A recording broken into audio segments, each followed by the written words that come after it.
কোনেও বনোৱা নাই বিমল কি হ'ব এতিয়া বিমলে খুৱাব নে নাই কিবা খুৱাবা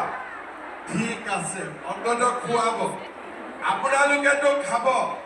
ঘৰৰ মানুহজনে কি কৰিব এতিয়া আজি নহ'ব নিজে কৰিব লাগিব বনোৱা আছে আচ্ছা যি নহওক আপোনালোকে 3টা বজাত ৰাতিপুৱা উঠিছে তাৰ পৰা 10,000 টকা পাম আৰু কিবা এটা আমি কৰিম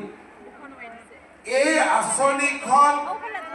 আজি মাত্ৰ আৰম্ভ এই আঁচনিখনেদি